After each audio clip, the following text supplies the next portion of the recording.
Good morning, Stephen in Chicago with the morning grain comments. Well, I'm in a hotel today as we close on a new home in Aurora at Del Webb. Yesterday we packed up everything in two trucks. Today we close, and tomorrow we unpack everything in the new home.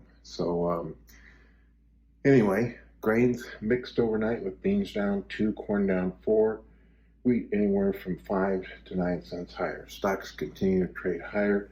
The dollar is lower, crude's higher. In the grain markets, I think yesterday there was increased farmer selling of old crop corn and old crop soybeans as we reached some price levels, especially in cash corn to $7, that farmers gave up some of its stocks.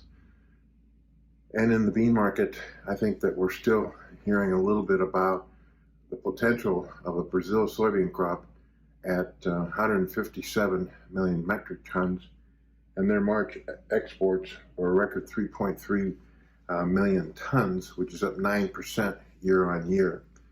Soybean oil is catching a bid on the fact that world vegetable oil prices have found a bottom for now. The higher crude oil market is also helping soybean oil. And we also think that down the road, domestic demand for soybean oil is going to increase. There's even talk that U.S. crushers may have to import Brazil beans to satisfy the higher crush. The corn market yesterday faded on the fact that the weather in the Midwest looks to be, after this rain event, drier and warmer, which should allow for plantings of the corn crop. Northern plains, parts of the southern U.S., southeast, still seeing rains. Next week, temperatures warm up in the northern plains, which will cause a meltdown of the record snow, but also increased flooding and could delay plantings there. The corn market is still uncertain as to what it wants to do with the cash as strong as it is, and Brazil, Argentina, and Ukraine basically out of the market.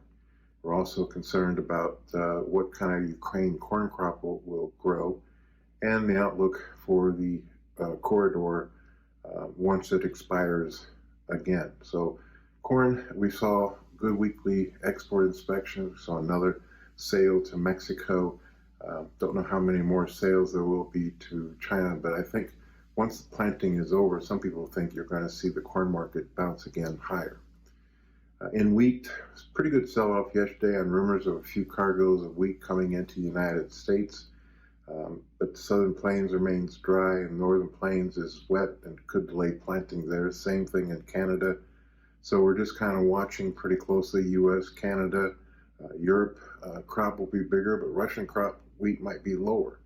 And then we don't know what's going to happen in Ukraine. Australia could also have an El Nino influence lower crop. So world stocks, especially from major exporters, remain tight. And I think that there's a price in May wheat 727 in which the funds could liquidate out of their near record short position in the wheat market.